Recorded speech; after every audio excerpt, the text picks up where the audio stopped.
My name is Emma Rodriguez, and I'm 22 years old. The day that should have been the proudest moment of my life, graduating summa cum laude from Stanford University, became the day my entire family's facade crumbled in front of 500 witnesses. When my brother Derek punched me square in the face during the reception, sending me sprawling across the marble floor in my cap and gown, my father's first words weren't concern for my bleeding nose. They were, "You deserved that, Emma. You've had this coming for years." But 3 hours later, when the photos started circulating on social media, Dad's tune changed real quick. What do you think those photos revealed that made my father go from defending my attacker to begging for forgiveness? Before we dive into this wild story of family betrayal and the evidence that changed everything, let me know in the comments what you think could be so damning that it flipped the entire narrative. Don't forget to hit that like button and subscribe because this tale of sibling rivalry and hidden truth gets absolutely insane. Trust me, the photos that surfaced will blow your mind. Growing up in the Rodriguez household meant living under a very specific set of rules. Derek could do no wrong, and I could do no right. From the moment my brother was born when I was 3 years old, the family dynamic shifted so dramatically that I sometimes wondered if I was adopted. Derek was everything my parents wanted in a child. He was athletic, charismatic, and had this natural ability to charm adults that made everyone instantly love him. By age 5, he was winning youth soccer tournaments. By 10, he was the star of every little league team he joined. By 15, he had college scouts calling our house to discuss baseball scholarships. I, on the other hand, was the academic one. While Derek was out playing sports and making friends, I was buried in books, working on science projects and maintaining a perfect GPA. But instead of being proud of my achievements, my parents seemed almost embarrassed by my intellectual pursuits. "Why can't you be more like your brother?" became Mom's favorite phrase. Derek knows how to have fun. Derek is popular. Derek doesn't spend all his time with his nose in a book like some kind of weirdo. Dad was even worse. Carlos Rodriguez was a former high school football star who'd never quite gotten over the fact that his glory days ended at 18. He saw Derek as his chance to live vicariously through athletic success, and he saw me as a disappointment who'd inherited none of his competitive spirit. Family dinners were exercises in humiliation. Derek would regale us with stories of his latest sports victories while I'd try to share news about making honor roll or winning academic competitions. But every time I spoke up, Dad would interrupt with something like, "That's nice, Emma, but did you hear about Derek's home run in the championship game?" The favoritism wasn't subtle.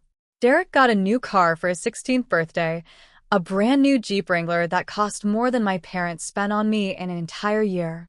I got a used bicycle from Goodwill and was told to be grateful for it. Derek's bedroom was redecorated every few years with the latest sports memorabilia and high-end furniture. My room hadn't been updated since I was 8 years old, still decorated with faded princess wallpaper that I'd begged to change countless times. But the real inequality became apparent when it came to college planning. Derek's baseball talents were good enough to earn him a partial scholarship to a decent state university, but not quite good enough for the full ride to a prestigious school that my parents had always dreamed of. So they decided to take out a second mortgage on the house to pay for his education at a private college with a top-tier baseball program. Meanwhile, despite my perfect SAT scores and acceptance to Stanford University with a substantial academic scholarship, my parents informed me that they couldn't afford to help with my remaining tuition costs. Derek's baseball career could go professional. Dad explained when I asked why they could afford $40,000 a year for Derek's school but not the $15,000 annual gap in my Stanford funding. "Your little book-learning hobby isn't going to pay the bills." So while Derek went off to his dream school with everything paid for, I worked 3 part-time jobs and took out massive student loans to fund my education. I waited tables at a diner, tutored other students, and worked overnight shifts at the campus library just to keep up with expenses. Derek, meanwhile, spent his college years posting Instagram photos of fraternity parties and spring break trips that my parents funded. The psychological impact of this treatment was devastating.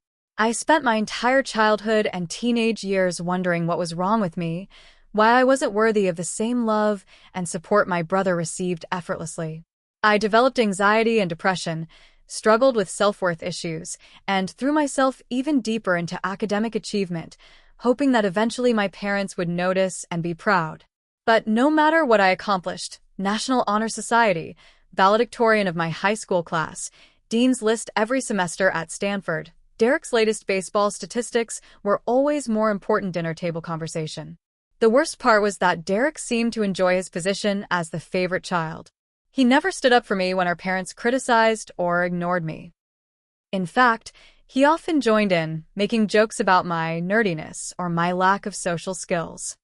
He'd bring friends over who would mock my appearance, my interests, and my academic focus, and Derek would laugh along like it was all just harmless fun. "Don't be so sensitive, Emma," he'd say when I got upset. "We're just joking around. Maybe if you weren't so weird, people wouldn't tease you so much." But Derek's golden child status came with a dark side that none of us fully understood at the time. The pressure to maintain his perfect image, combined with his natural arrogance and sense of entitlement, was creating a monster. He'd learned that he could get away with anything as long as he maintained his athletic performance and charming public persona. And anything included behavior that would eventually shock even our parents when the truth finally came to light. By the time my Stanford graduation approached, I'd largely given up hope that my family would ever truly support or celebrate my achievements. I'd made peace with being the black sheep, the disappointment, the daughter who was tolerated rather than treasured. I invited them to my graduation ceremony more out of obligation than expectation. I certainly never expected that the day would end with Derek assaulting me in front of hundreds of people, or that my father would immediately take a side. But I especially never expected that the aftermath would finally expose the truth about who Derek really was and who our family had been protecting all these years. As my Stanford graduation approached in May, the family dynamics reached a breaking point that I didn't fully understand at the time. What I thought was just the usual favoritism and dismissal was actually something much more sinister, a coordinated effort to undermine my success and protect Derek's carefully constructed image. The trouble started 3 months before graduation when I received some incredible news. Professor Martinez, my thesis advisor, called me into her office with an opportunity that could change my entire career trajectory. "Emma, I've been following your research on sustainable urban development, and I'm incredibly impressed," she said, sliding a folder across her desk. "I've recommended you for the Hartwell Fellowship. It's a full-ride graduate program at MIT with a $50,000 annual stipend for living expenses."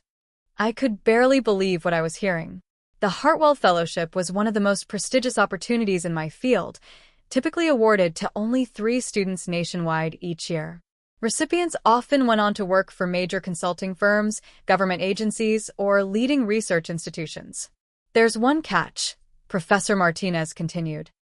"The fellowship includes a summer internship component at Rodriguez and Associates, one of the top urban planning firms in the country. I believe they're based in your hometown area." The irony wasn't lost on me, a company with my family's name offering me the opportunity of a lifetime. I called my parents that evening, bursting with excitement about both the fellowship opportunity and the coincidence of the company name.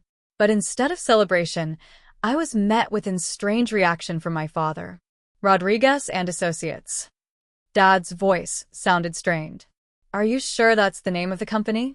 "Positive." "Why? "Do you know them?" There was a long pause. No. "Just thought the name sounded familiar." That's great news, Emma. Really great." But something in his tone suggested it wasn't great news at all.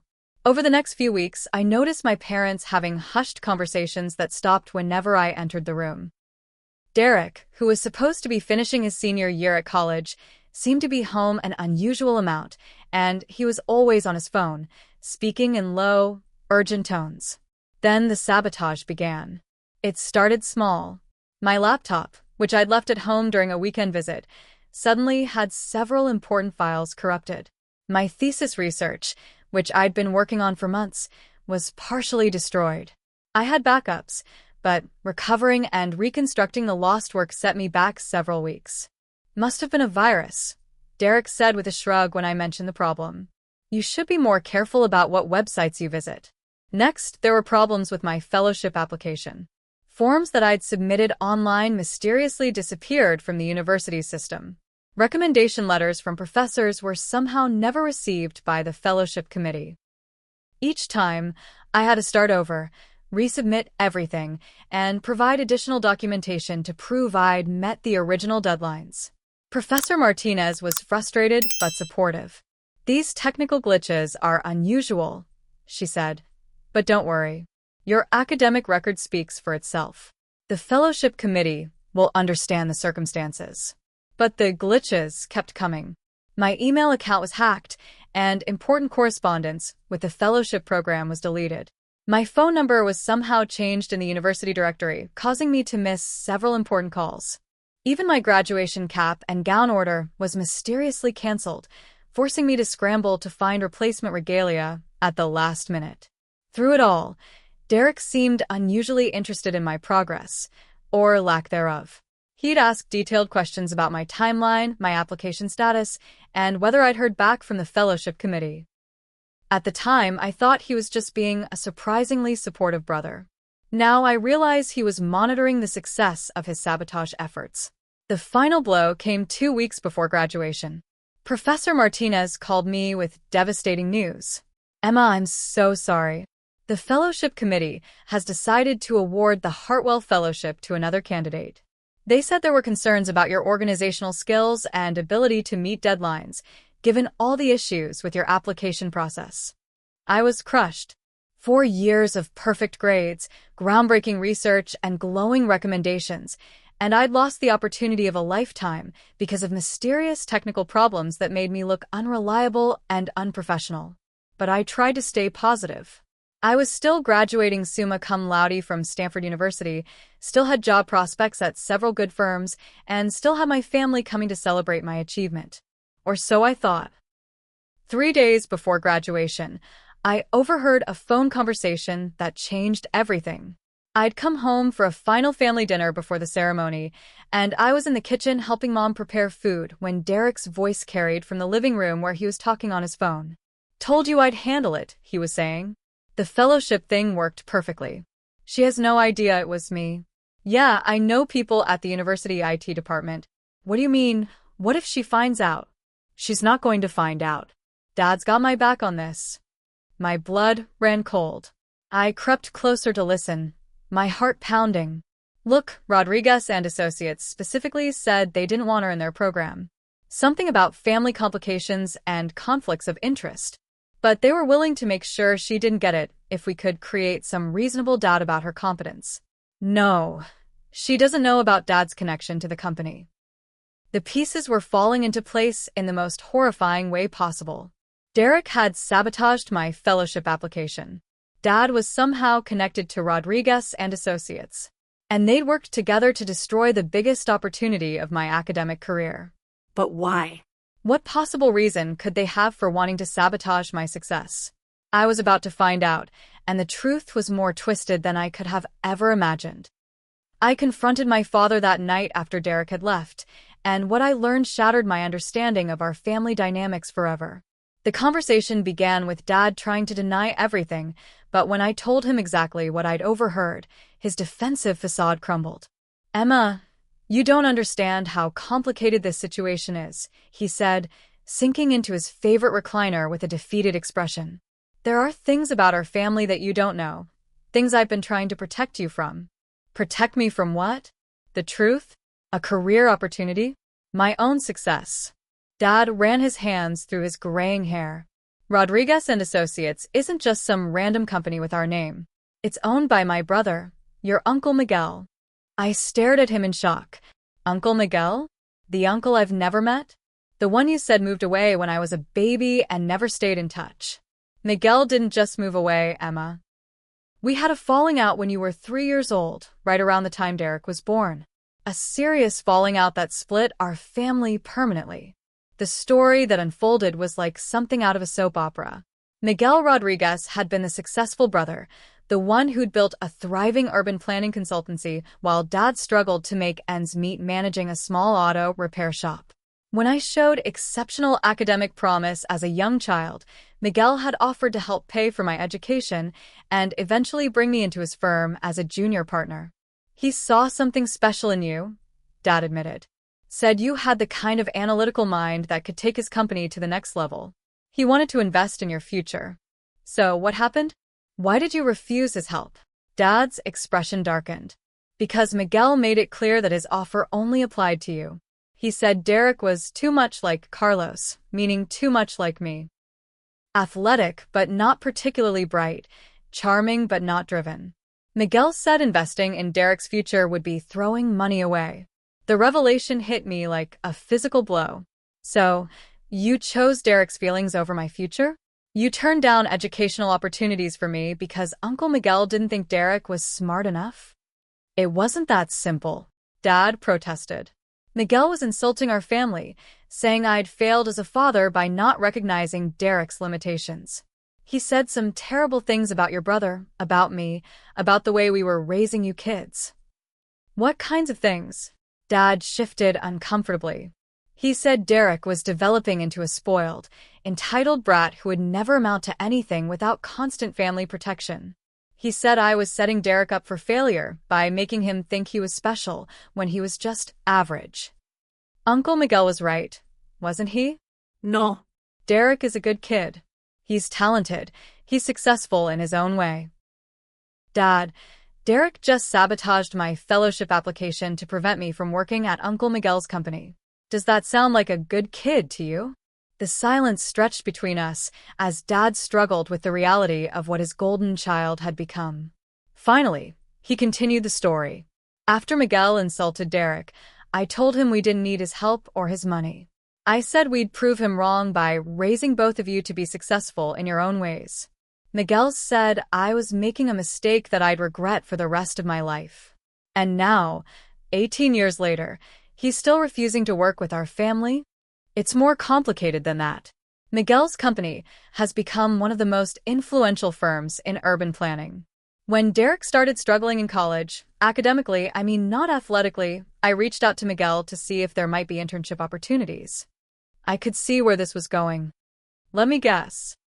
Uncle Miguel was willing to consider Derek for an entry-level position, but only if Derek could prove himself through merit rather than family connections.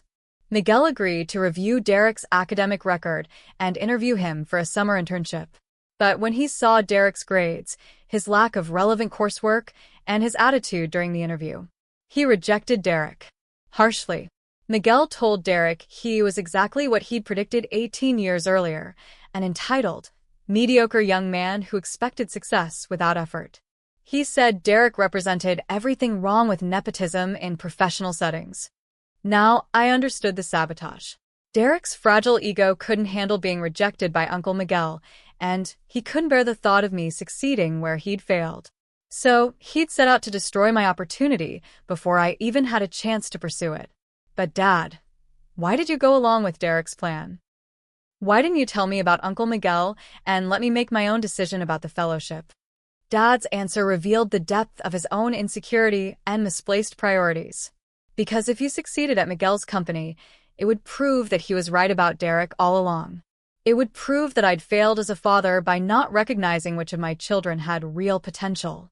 So you sabotaged my career to protect Derek's feelings and your own ego. I hoped that if the fellowship fell through, you'd find other opportunities that didn't involve Miguel. Good opportunities that wouldn't create family drama or make Derek feel like a failure. I was speechless. My own father had conspired with my brother to destroy the biggest opportunity of my life, all to avoid admitting that Uncle Miguel's assessment of Derek had been accurate. But the story got even worse. Emma, there's something else you need to know. Derek's been struggling more than we've told you. His grades in college have been terrible. He's barely maintaining the GPA required to keep his baseball scholarship. And there have been incidents. What kind of incidents? Problems with drinking, with his temper, with how he treats people. His coaches have talked to us about attitude issues. There was a situation with a girlfriend that required the family to hire a lawyer. Dad trailed off, but I pressed him for details. What he revealed made me physically sick. Derek had been accused of assault by a former girlfriend, charges that were quietly dropped after our parents paid for an expensive attorney and agreed to cover the girl's medical expenses. There had been multiple incidents of Derek getting into fights at parties, usually when he felt his ego was threatened. And his drinking had escalated to the point where he'd been arrested twice for public intoxication, incidents that Dad had somehow kept out of the local newspapers. "We've been trying to protect him, to help him get his life together before he graduates," Dad said. "The last thing he needed was for you to show up at Miguel's company and prove that you're the successful Rodriguez child while he's falling apart. So you decided to tear down my success instead of getting Derek the help he obviously needs. We thought if we could just get him through college, if we could help him find a good job after graduation, he'd mature and settle down. But having you work for Miguel would have destroyed Derek's confidence completely." I realized then that my family's dysfunction ran much deeper than simple favoritism. They'd created an elaborate system of protecting Derek from consequences, covering up his failures, and sacrificing my opportunities to maintain his fragile self-image. And I was about to discover that Derek's problems were far worse than even my father knew. What my father didn't know, what none of us knew, was that Derek's behavior had escalated far beyond the drinking and assault charges they'd covered up. In the weeks leading up to my graduation, Derek had been documenting his own crimes in the most narcissistic way possible. He'd been taking photos and videos of himself destroying my property, sabotaging my applications, and planning what he called his final victory over me. The discovery came about in the most unexpected way possible. Derek's college roommate, Tyler Chin, had grown increasingly uncomfortable with Derek's behavior and his boastful attitude about keeping my sister in her place. Tyler, who was a computer science major with a strong sense of justice, decided to investigate what Derek was really doing. Tyler had access to Derek's laptop and social media accounts because Derek was careless with his passwords and often asked Tyler to help with technical issues. What Tyler found in Derek's private photo albums and deleted files was evidence of a systematic campaign of harassment and sabotage that went back months. There were screenshots of Derek accessing my email accounts using password recovery methods and personal information only family members would know. Photos of him deleting my files from my laptop when I'd left it at home. Videos of him making fake phone calls to Stanford's administrative offices, pretending to be me and requesting that important deadlines be changed or applications be withdrawn. Most damning of all were the text message conversations between Derek and Dad, planning each stage of the sabotage operation and celebrating its success. Messages like, "Phase 1 complete. Deleted her thesis backup files. She'll never recover all that work before the fellowship deadline. Good work, son. Miguel will never consider her application seriously if she can't meet basic deadlines. Next, I'm going to mess with her email and phone settings. Make her look completely unreliable. Perfect. Once this fellowship thing falls through, she'll have to find opportunities elsewhere, and Miguel will never know what he missed." But the photos that would ultimately destroy Derek's reputation and expose our family's lies were the ones he'd taken at a party 3 weeks before my graduation. Derek had gotten extremely drunk and started bragging to his fraternity brothers about his brilliant plan to sabotage my career. In his drunken arrogance, he'd shown them photos of my destroyed laptop files, screenshots of the fake emails he'd sent, and even recordings of his fake phone calls to Stanford. His fraternity brothers were disgusted. These were academic high achievers who understood the value of education and fair competition. They couldn't believe Derek was sabotaging his own sister's success out of jealousy and spite. Several of them secretly recorded Derek's bragging session on their phones, capturing him laughing about destroying Emma's dreams and proving who the real successful Rodriguez is. Tyler collected all of this evidence and reached out to me through a Stanford alumni network just 2 days before graduation. His message was simple. "I think you need to see what your brother has really been doing." The evidence Tyler shared was overwhelming and heartbreaking. Seeing my brother's face in photos as he deliberately destroyed my work, reading his gleeful text messages about sabotaging my future, and watching videos of him mocking my academic achievements to his friends was like being punched in the stomach repeatedly. But Tyler had more than just evidence of Derek's sabotage. He'd also documented Derek's escalating behavior toward women, his violence when drinking, and his complete lack of remorse for hurting people. There were photos of Derek vandalizing ex-girlfriends' cars, Videos of him starting fights at parties, and screenshots of threatening messages he'd sent to people he felt had disrespected him. "Your brother is dangerous," Tyler told me during our phone call. "He's gotten worse every month this semester. He talks about you constantly, about how you think you're better than him, about how he's going to put you in your place at graduation. I'm genuinely worried about what he might do." I should have taken Tyler's warning more seriously. I should have shared the evidence with my parents immediately, or confronted Derek before the graduation ceremony, or at least warned campus security about the potential for trouble. But I was so shocked by the scope of Derek's betrayal that I couldn't think clearly. Instead, I made the mistake of assuming that even Derek wouldn't be bold enough to cause a scene at my graduation ceremony in front of hundreds of witnesses. I thought the worst was behind us, that the sabotage had been his way of acting out, and he'd move on once I graduated and left for whatever job I could find without the fellowship. I was completely wrong. Tyler, meanwhile, had been watching Derek's behavior with growing concern throughout the week leading up to graduation. Derek had been drinking heavily every night, ranting about how I didn't deserve my academic success, and making increasingly violent comments about teaching me a lesson. Tyler had tried to intervene, even suggesting that Derek needed professional help, but Derek just laughed him off. On the morning of graduation, Tyler made a decision that would ultimately save me from much worse consequences than a public assault. He anonymously shared all of Derek's incriminating photos and videos with several people: my Stanford professors, the campus newspaper, the local police, and even a few key family friends who he thought would make sure the evidence reached my parents.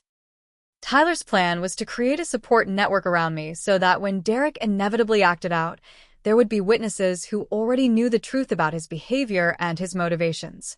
He wanted to ensure that Derek couldn't manipulate the narrative or play the victim when his actions finally caught up with him. What Tyler couldn't have predicted was that Derek's assault on me would be captured by dozens of phones and immediately shared on social media, creating a viral moment that would expose our family's dysfunction to the entire world. Are you starting to see how this all came together? Can you imagine what it felt like to discover that months of bad luck and technical difficulties were actually my own brother systematically destroying my opportunities? And that my father knew about it and helped plan it? Drop your thoughts in the comments about what you think Derek's ultimate plan was, because trust me, punching me at graduation was just the beginning of what he had in mind. Make sure you're subscribed because the next part shows exactly how Tyler's evidence and Derek's own documented crimes created the perfect storm of consequences that he never saw coming. Graduation day at Stanford was supposed to be the culmination of 4 years of academic excellence, personal growth, and overcoming family adversity. I'd graduated summa cum laude with a perfect GPA, earned recognition for my senior thesis on sustainable urban development, and been selected as the student speaker for our department ceremony. Despite losing the fellowship opportunity, I had job offers from 3 different firms and was ready to begin my career on my own terms. My parents and Derek arrived the morning of the ceremony, and I could immediately sense the tension in their body language. Dad seemed nervous and kept checking his phone constantly. Mom appeared uncomfortable, as if she knew something unpleasant was about to happen but felt powerless to prevent it. Derek, meanwhile, was putting on his usual charming performance, complimenting my appearance and telling everyone how proud he was of his brilliant big sister. But I could see through Derek's act now. Having seen Tyler's evidence of his true feelings and behavior, I recognized the forced quality of his smiles, the calculation behind his compliments, and the way his eyes never quite met mine when he spoke. He was performing for our parents and the other families around us, maintaining his golden child image right up until the moment he planned to destroy it. The graduation ceremony itself was beautiful and emotional. Walking across that stage to receive my diploma, shaking hands with the dean, and hearing my name announced with Latin honors felt like validation for all the years of hard work and family dismissal. For a few hours, I forgot about the fellowship sabotage and family dysfunction and just enjoyed the pride of accomplishment. After the ceremony, we gathered for the traditional reception in the university's historic courtyard. Hundreds of families were celebrating together, taking photos, sharing meals, and congratulating graduates. It should have been a joyful, peaceful conclusion to an important milestone. Derek had been drinking during the reception, something that should have been a warning sign given what I now knew about his alcohol-related behavior problems. He started out mingling with other families, introducing himself as the proud brother of the valedictorian, and charming everyone with his athletic good looks and apparently supportive personality. But as the afternoon progressed, Derek's mask began to slip. He made increasingly snide comments about academic types and how book smarts don't mean much in the real world. He criticized the other graduates as sheltered nerds who wouldn't last 5 minutes in actual competition. And he kept making pointed remarks about how some people think they're special just because they can memorize textbooks. I was talking with Professor Martinez and several classmates about job prospects when Derek approached our group with an aggressive swagger that immediately put everyone on edge. "Emma," he called out loudly, drawing attention from nearby families. "There's my brilliant sister, the genius of the family." Something in his tone made Professor Martinez step closer to me protectively. "Derek, you seem upset. Is everything okay?" "Upset? Why would I be upset?" Derek's voice was getting louder and more slurred. "I'm here celebrating my sister's amazing achievement. Stanford graduate, summa cum laude, the pride and joy of the Rodriguez family." The sarcasm in his voice was unmistakable now, and people were starting to stare. Dad appeared beside Derek, clearly trying to manage the situation. "Son, maybe you should have some water and something to eat," Dad said quietly. "I've fine, Dad." "I'm just giving Emma the recognition she deserves. After all, she worked so hard for this moment, overcame so many obstacles, so many technical difficulties and setbacks that could have derailed her success." My blood ran cold.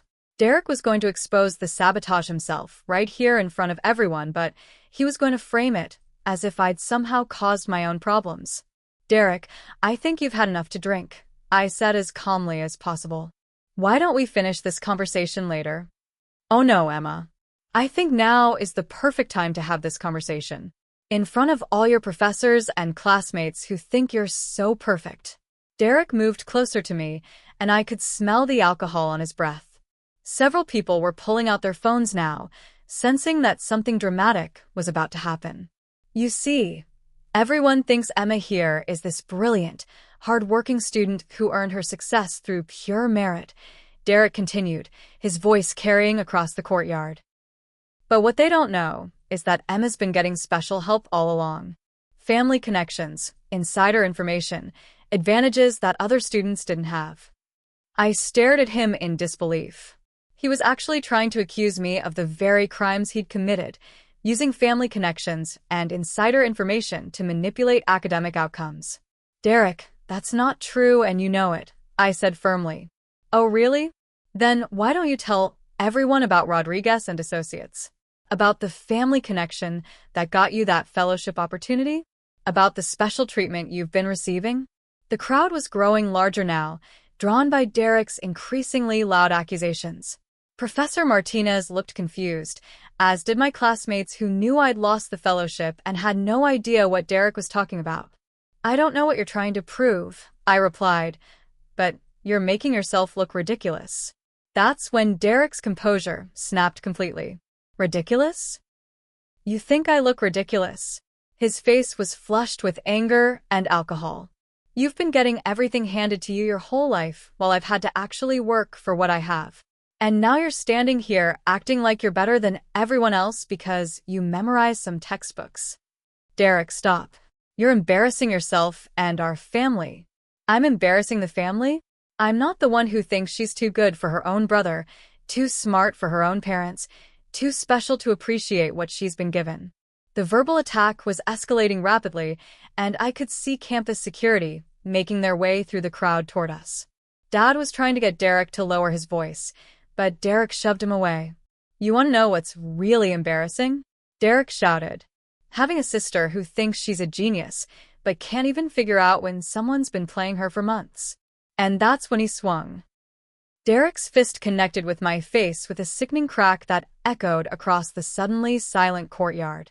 The impact sent me sprawling backward onto the marble floor, my cap flying off and my graduation gown tearing as I hit the ground. Blood immediately started flowing from my nose, and pain exploded across my entire face. The crowd gasped collectively, and several people screamed.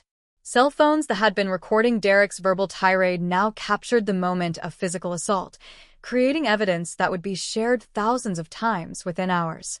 As I lay on the ground, stunned and bleeding, I heard my father's voice cutting through the chaos. "You deserved that, Emma. You've had this coming for years." Those words, captured on multiple phones and later viewed by millions of people, would become the defining moment that exposed our family's true dysfunction to the world.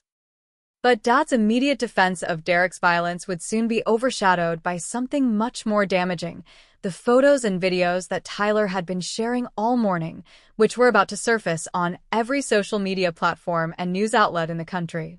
Within minutes of Derek's assault, the Stanford University courtyard had transformed into a crime scene. Campus security detained Derek while paramedics attended to my broken nose and potential concussion.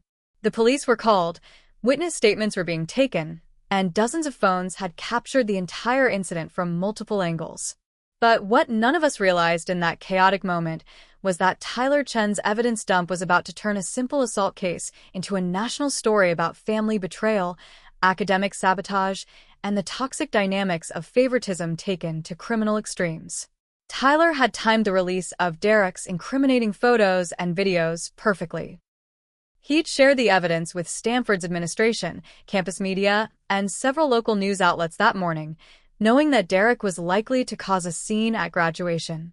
His goal was to ensure that when Derek inevitably acted out, there would be immediate context for his behavior rather than allowing him to play the victim or manipulate the narrative. The first social media posts appeared while I was still being treated by paramedics.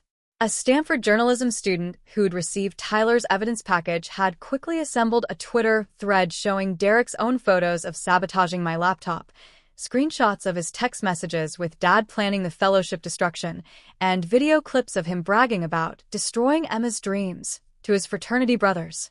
The thread went viral within the hour. #StanfordAssault began trending as people shared the video of Derek punching me alongside the evidence of his months-long sabotage campaign. The contrast was stark and damning.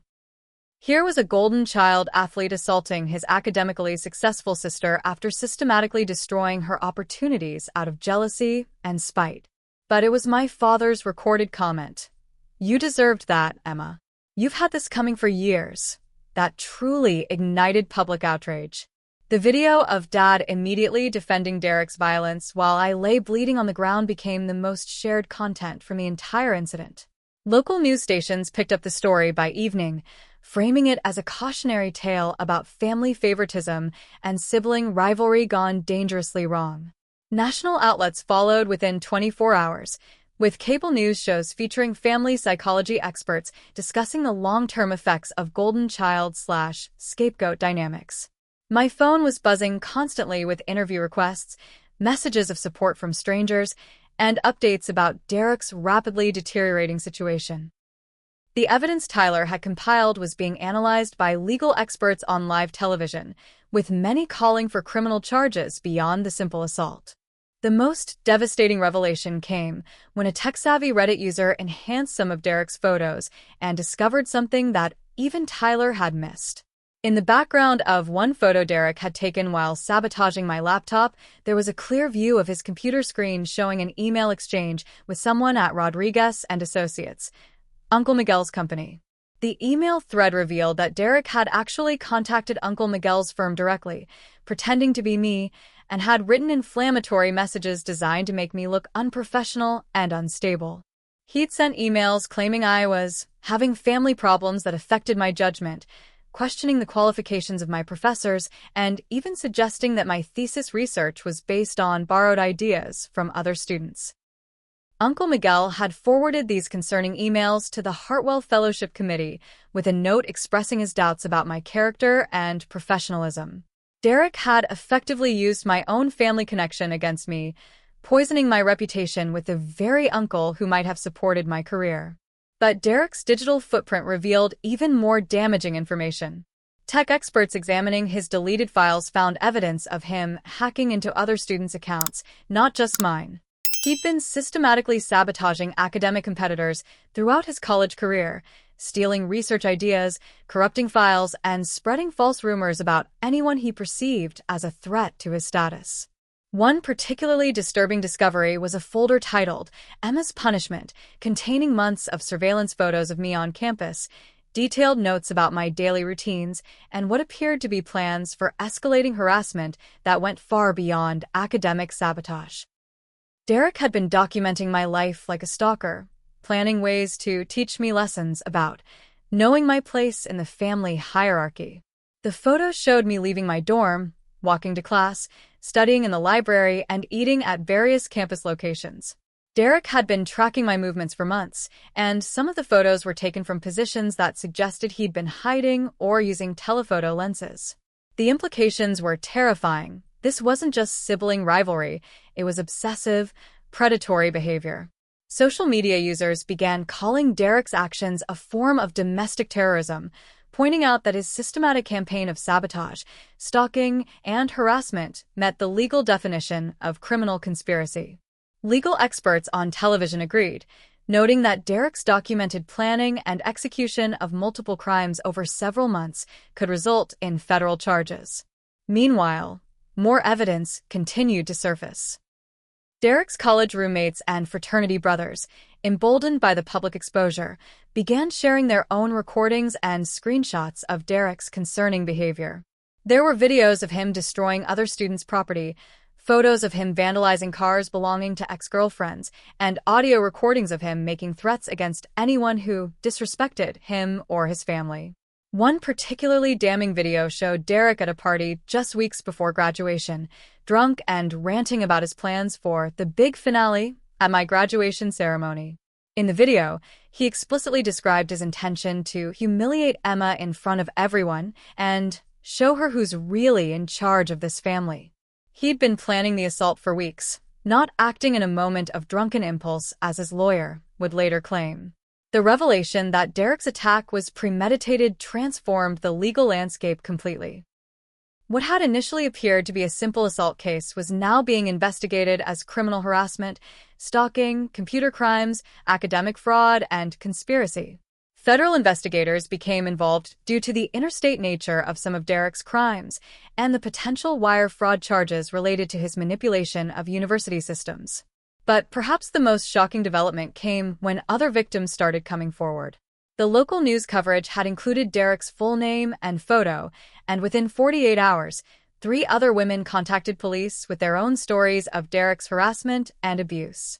One was his ex-girlfriend from freshman year, who revealed that Derek had stalked her for months after their breakup, creating fake social media accounts to monitor her activities and sending threatening messages from anonymous email addresses.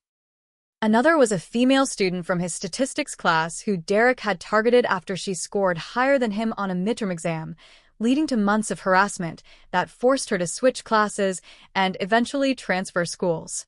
The third victim was the most heartbreaking, Derek's high school girlfriend, who came forward with evidence that Derek had sexually assaulted her during their senior year. She never reported it because Derek's family had convinced her that no one would believe her word against the star baseball player, and they'd even paid for her therapy sessions in exchange for her silence.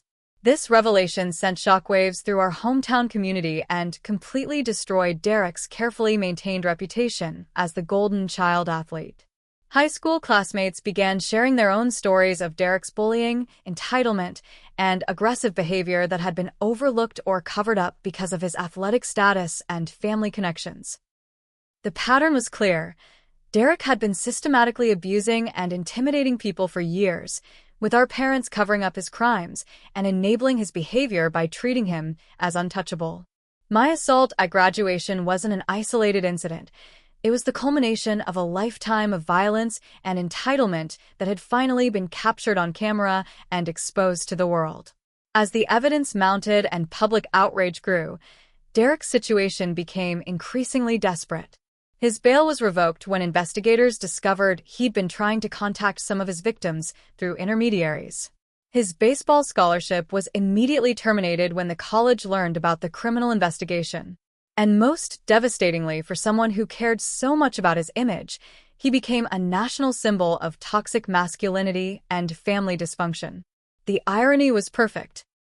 Derek had assaulted me to put me in my place and assert his dominance, but his own documented evidence had ensured that his downfall was swift, public, and permanent. The legal consequences for Derek came swiftly and comprehensively. Within a month of the graduation assault, he was facing 12 felony charges including stalking, criminal harassment, computer fraud, academic sabotage, sexual assault, and conspiracy to commit multiple crimes. The evidence was so overwhelming that his public defender advised him to accept a plea bargain rather than risk a trial that would likely result in an even harsher sentence. Derek was sentenced to 8 years in federal prison, with mandatory registration as a sex offender upon release. His conviction made national news as an example of how digital evidence and social media had revolutionized the prosecution of stalking and harassment cases. Legal experts praised Tyler Chin as a hero for documenting Derek's crimes and ensuring that justice was served. But the legal justice was only part of the reckoning that followed. The real satisfaction came from watching Derek's carefully constructed image crumble completely and permanently. The golden child athlete who had terrorized people for years was now a convicted felon whose crimes were documented in permanent public records that would follow him for the rest of his life. Uncle Miguel reached out to me personally after learning the truth about Derek's sabotage of my fellowship application.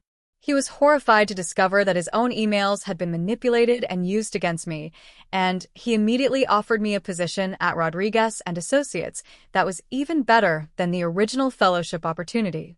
"I owe you a profound apology," Uncle Miguel said during our first phone conversation. "I should have investigated those concerning emails more thoroughly before forwarding them to the fellowship committee.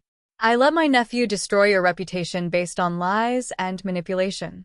The job offer was extraordinary. A senior associate position with a starting salary of $95,000, full benefits, mentorship opportunities, and a clear path to partnership within 5 years.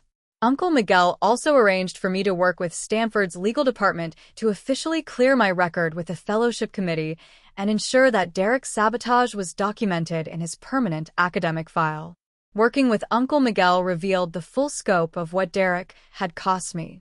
Rodriguez and Associates was indeed one of the most prestigious firms in urban planning, with projects that included major city redevelopment initiatives, sustainable housing complexes, and international consulting work. The fellowship would have connected me with influential professionals across the industry and set me up for a career trajectory that was far beyond what I could have achieved on my own. But more importantly, Uncle Miguel became the supportive father figure I'd never had. He was genuinely proud of my academic achievements, interested in my research ideas, and committed to helping me develop my professional skills. For the first time in my life, I experienced what it felt like to have a family member who celebrated my success instead of sabotaging it. The contrast with my parents' reaction could not have been more stark. Instead of acknowledging their role in enabling Derek's criminal behavior, Mom and Dad doubled down on defending him and blaming me for destroying the family by pressing charges. "Derek made some mistakes, but prison isn't going to help him," Mom said during one of our final conversations. "You could have chosen forgiveness instead of revenge. This is what's wrong with your generation, no understanding of family loyalty." Dad was even more delusional in his response. "Derek was just trying to protect the family honor," he insisted. "He saw you getting involved with Miguel's company and knew it would reopen old wounds. He was looking out for all of us." When I pointed out that Derek had stalked, harassed, and assaulted multiple people beyond just me, Dad dismissed it as exaggeration and girls looking for attention now that Derek's in trouble. When I showed him Derek's own photos and videos documenting his crimes, Dad claimed they were taken out of context and that Derek was just blowing off steam, not planning anything serious. Their refusal to acknowledge reality made the decision to cut contact much easier. I blocked their phone numbers, returned their letters unopened, and declined to visit Derek in prison despite their repeated requests for family unity and forgiveness. The extended family's reaction was mixed, but generally supportive once they learned the full truth. Aunts and uncles who had initially criticized me for being too harsh on Derek changed their tune when they saw the evidence of his systematic abuse and the revelation of his sexual assault conviction. Several family members apologized for not taking the situation seriously and expressed regret for enabling Derek's behavior over the years. My cousin Maria, who was a social worker specializing in domestic violence, helped me understand the psychological dynamics that had shaped our family dysfunction. Derek was never just the golden child, she explained. He was the family scapegoat in a different way. He was expected to carry everyone's hopes and dreams while never developing real coping skills or accountability. Your parents created a monster by protecting him from consequences. The public response to our story was overwhelmingly supportive and validating. Thousands of people shared their own experiences with family favoritism, sibling abuse, and academic sabotage. Many thanked me for speaking out and pursuing justice, saying it had given them courage to address their own family dysfunction. I received job offers from multiple firms who had followed the case and been impressed by my resilience and academic achievements. Several universities invited me to speak about family trauma and academic persistence. A major publisher approached me about writing a book about my experience, which became a bestseller that helped fund scholarships for students from dysfunctional families. But the most meaningful outcome was the relationships I built with Derek's other victims. We formed a support group that helped each other heal from his abuse and navigate the legal system. Several of the women went on to pursue careers in law enforcement or victim advocacy, turning their trauma into purpose. Tyler Chun became one of my closest friends and eventually my business partner in a consulting firm that specializes in helping organizations prevent harassment and abuse. His courage in documenting Derek's crimes and ensuring justice inspired me to dedicate part of my career to protecting other potential victims. 3 years later, I'm thriving in ways I never imagined possible. I'm a senior associate at Rodriguez and Associates, working on landmark sustainable development projects. I have a loving relationship with Uncle Miguel and several cousins who appreciate my success instead of resenting it. I've published research that's influencing urban planning policy across the country. Most importantly, I've learned that family is about choosing to support and protect each other, not about excusing abuse because you share DNA. The family I've created through professional relationships, friendships, and Uncle Miguel's genuine love is healthier and more supportive than anything I experienced growing up. Derek is scheduled for release in 2029, and I sometimes wonder if prison has taught him anything about accountability and empathy. But frankly, it doesn't matter to me whether he's changed or not. He made his choices, faced the consequences, and I've moved on to build a life that reflects my values rather than his dysfunction. So here's my question for all of you. Have you ever had to choose between family loyalty and your own safety or success? How do you handle relatives who expect you to tolerate abuse or sabotage just because you're related? I'd love to hear your stories in the comments below, especially if you found the courage to put yourself first when family members tried to hold you back. If this story resonated with you, please give it a like and subscribe for more real-life stories about overcoming family trauma and toxic relationships. Share this video with anyone who might be struggling with similar family dynamics. Sometimes it helps to know that other people have survived and thrived after cutting ties with destructive relatives. Thank you for watching my story and for all the support you've shown. I hope Derek's consequences serve as a reminder that actions have lasting impacts and that sometimes the best thing you can do for your family is refuse to enable their worst behaviors. Remember that you deserve relationships built on respect and genuine care, not manipulation and control. Take care of yourselves and trust your instincts when people show you who they really are, even if they're family.